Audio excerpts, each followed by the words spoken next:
to do it. Say it again. One person wise how to do it. I hate repetition. Say it again. One person wise how to do it. Everyone you share Christ with, you're one person wise how to do it. And for that reason, simply do it and let God work. We have a son who's now 43 years old, but he was about 5 years old. He walked up to anyone, anywhere and say, what are you depending on to get you to heaven? When he was 5 years old, he'd walk up to anyone, anywhere and say, what are you depending to get you to heaven? One time we were visiting in a home in Pennsylvania. He crawls up on the sofa and he says to the woman, what are you depending on to get you to heaven? And she said, well, what are you depending on? He said, you tell me first. Now, why did he do that? Because he was witnessing one person one time and said, what are you depending on to get you to heaven? She said, what are you depending on? He said, Jesus Christ. She said, me too. He found out you don't give away the answer. He didn't learn that from his daddy. He learned it by experience. And the more you share Christ, you simply learn by experience what to do and what not to do. But the fact is, and particularly in our day, share Christ, do it with clarity, confidence, and consistency. I love the fable. It's only a fable, but I love the fable of the fact that Jesus Christ, after he ascended, God the Father said to him, well, what happened? He said, I paid the sins of everybody anywhere. I paid for the sins of the whole world. And his father said to him, but how are they going to find out?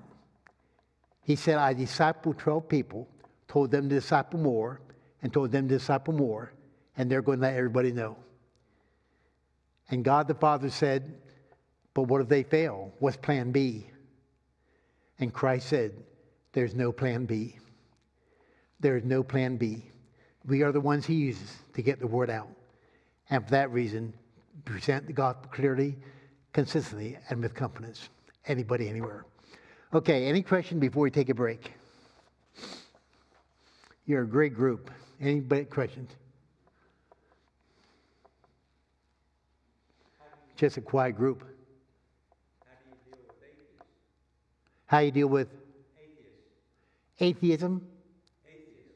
Non-believers in God. People who are atheists. They don't believe in God. Okay, first of all, always remember your demeanor is so important. Because if you appear to be upset by their question, then that does not make them free to talk. I often look at them and say, thanks for your honesty. Thanks for your questions. I love when people ask questions. I want to commend them for simply asking any question of any kind because it encourages them to ask again. And if someone says, well, I'm an atheist, I often say, what brought you to the conclusion there is no God? That's where I go. What brought you to the conclusion there is no God? They often go back to something that happened in their past, some suffering they went through, something like that. And I'll say, is your issue that you don't believe there's a God or you don't like what you've seen God do? That's two different things. And sometimes they said, well, that's a good question. I think my issue is I don't like what I've seen God do. Why, if he's a God of love, does he let people suffer? Why, if he's a God of love, does he let people die at an early age? I said, your problem is not that you don't believe there's a God. Your problem is you don't like the God that has been presented to you. And I make a beeline for the cross. That if you're going to criticize God in any way, you got to disprove the cross. Because he did for me what I would have never done for you.